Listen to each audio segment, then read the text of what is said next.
Hi, thank you for tuning in. And today we're going to cover Raquel Welch's Longing for Long and Glazed Mocha. This is definitely not a new piece, it's been around for a while. So let's get down to it. This is a synthetic piece, not heat friendly. She has a she does not have a double mono top. She has a full mono top with this sort of cap underneath. She's got the extended nape and the felt line ear tabs. So she is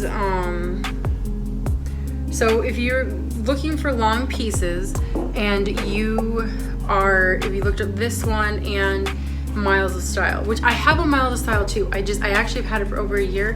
I just have yet to do a review on her. So yeah, but if you are doing comparisons, this one Miles Style has a single mono part left side and is longer than this one. But this one, if you want beachy waves, this is the piece that you want to get. Miles of Style, I'm only using for comparison, because when I was looking for wigs, I did a lot of comparing of, well, what does this one look like? What does that one look like? That one has more of a glamorous wave, and this is beachy waves. So let's talk about her. She is beautiful. Absolutely love her. I like that you can part her from anywhere. I wear this to work. I've been wearing this to work pulled back like every day I've been at work. So hasn't been any issues. I even use, I posted a couple pictures on my Instagram of my hair out back, and one with like a cute little bandana on top, and you could see some hair poking out. And the idea of it was to show, you know, how good the lace front is. See, and you guys know that I like to meddle with my wigs. And I have not, I did just pluck the hairline a little bit because of the color and how it looks up there, but I have not done anything to this hairline. It looks fantastic in this lighting. I did the zigzag cutting on it, which I might change. I don't know if I like that personally. I know everyone says do that. My wigs have not, my lace has not unraveled in all the pieces that I don't have that done. So personally, I don't think that has to be done to preserve your lace front. But this one looks pretty good. If I could just keep doing this all day, I would not have an issue with this wig, and I'm gonna get to that in a second. But she's got a lot of hair. So she has that pillowy feeling that I've talked about before that I personally am not a fan of. I like it when a wig like my Brianna, what other one, like my Showstopper, my Envy Brianna, my Raquel Showstopper, Alexis by John Renault, all of those feel very close to my head, and I like that. This one has a little bit of pillowiness. It's not bad, but if you are someone like me who had thin hair your whole life, you don't always get used to that extra volume. So it's not to say, like, you know, if I always say like I'm gonna thin her just a little bit, and I might, but I don't know, guys, I just run out of time to do things sometimes. I used to have a lot more time to play with my wigs, and then I had kid number 4, and then life happens and the kids get older, and so I just run out of time. But she feels fantastic. She pulls back very easily. I can pull her up in a bun and it doesn't look ridiculous. It doesn't look like overly poofy,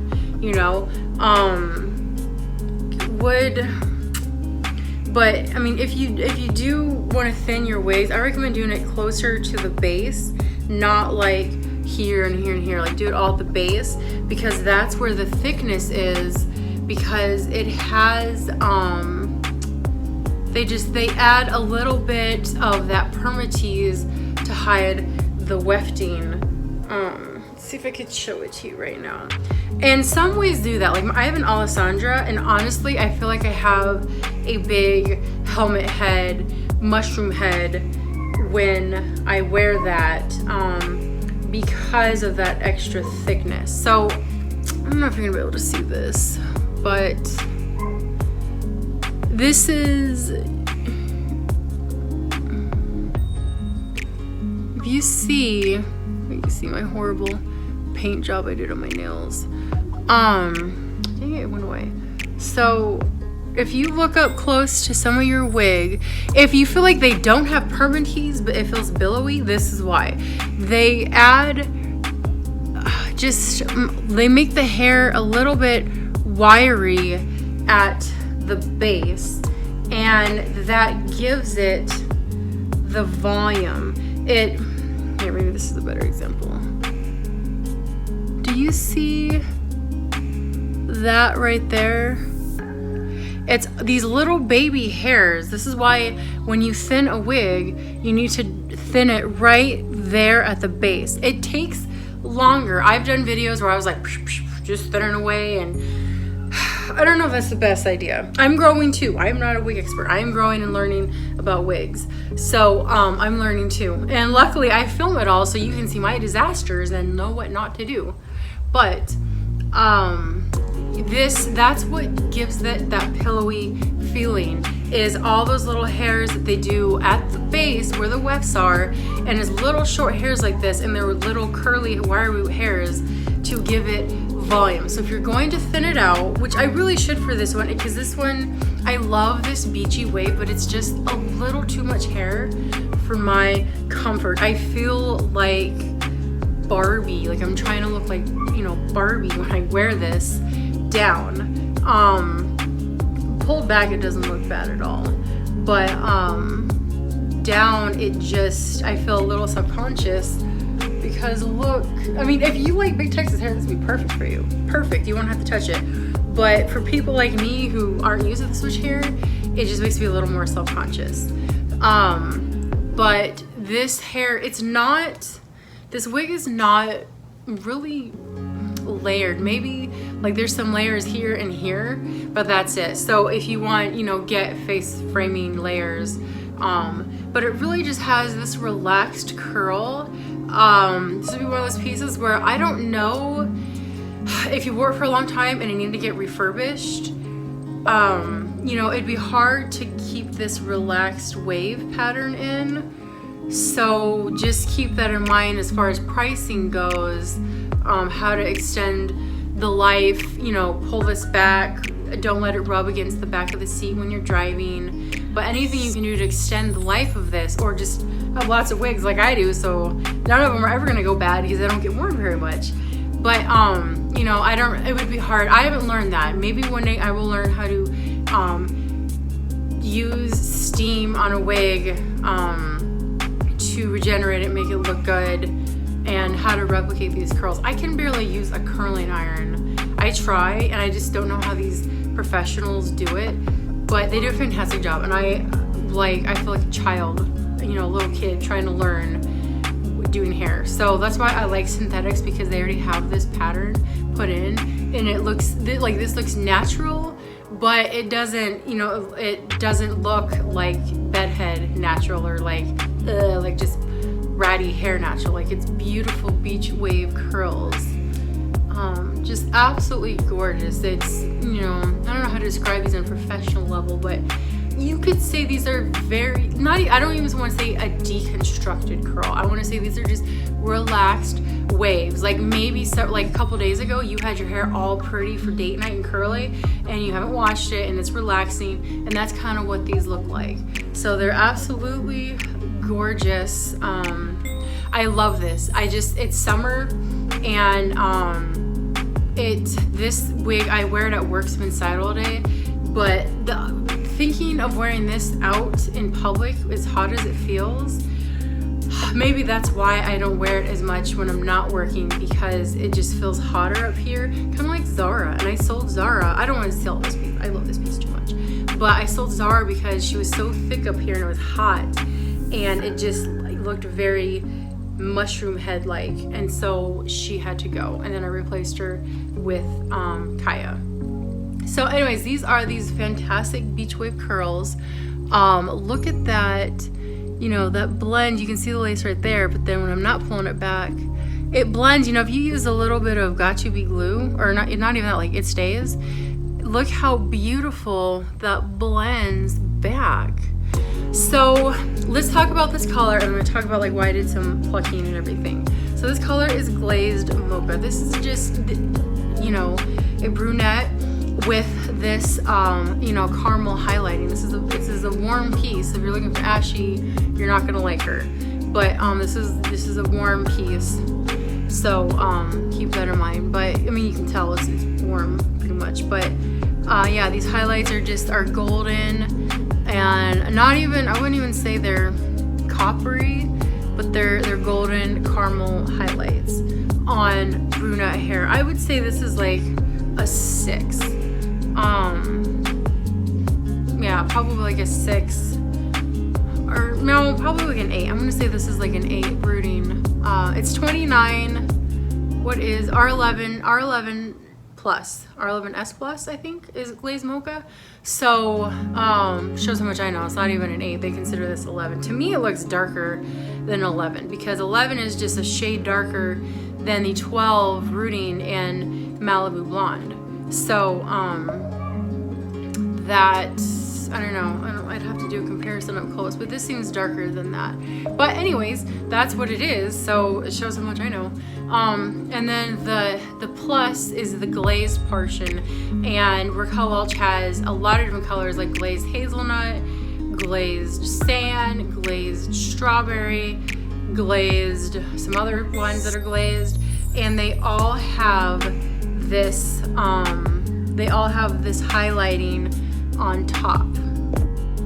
Okay, sorry, I had to change this because the sun is setting and it's starting to affect my background. So apologize for that. Just I want to make sure you guys can see this color up close. So yeah, you can see all this beautiful highlighting, and this would look good on lighter complected. If you are Hispanic or black, this would look gorgeous on you. You'd look perfect on your complexion. So don't be afraid and think that this is just for lighter complected individuals. This will look good on darker skin tones for sure.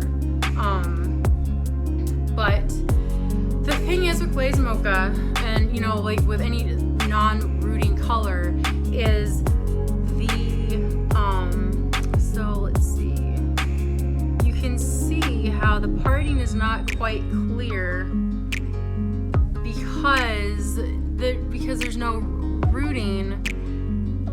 So where it's blonde, you know, the highlight is okay, but then where there's dark, you know, when you look at the cap, you can see they have the dark everywhere. And so to break that up and make it look more realistic, you've got to pluck some of the brunette hair to make that look more realistic and add some powder. And so honestly, sometimes like at work, because sometimes, you know, as a nurse, I'm like right up in people's faces, I wear a bandana a lot at work because I'm actually insecure about this this wig and that parting space because it doesn't quite look natural. I did some plucking, so it's I'm gonna like move the hairline already, move my parting space, but you know, right out there it looks awesome. Like, you know, I mean, I could probably just like pull my hair back like that, you know, and it would look fine. But it's when you can see that parting space that it starts making me self-conscious. Their lace front is phenomenal, but the parting, because of that brown, you've got to break it up by doing some plucking to make it look more realistic. So that's my only thing with this. The fibers, they don't feel like human hair. They're not, you know, you do have to make sure you take good care of this, put conditioner in it, not too much product, but just, you know, finger comb it throughout the day because it will get tangly. The fibers feel like synthetic. I wouldn't say they feel amazing, but that doesn't just another wig, a different style, a different hair color, you know, to try out, to add to your wardrobe, that to give a shot. And let's see, this cap, I didn't mention this, but my head is just under 21.5 inches, so it's on the smaller side, and this cap fits me perfectly. There's like, I mean, I wouldn't even say I need to remove a weft. If I was going to, there's like maybe one extra weft of space, but that's not a bad thing. So this cap fits me perfectly. So if you have a larger head, a medium size, it would work. You would have to let out the adjusters and it would work, unless your head is misshapen in a different way. But for the most part, I think medium size, but I don't think this would fit a big head. So keep that in mind. Let me do a 360 for you and wrap this up.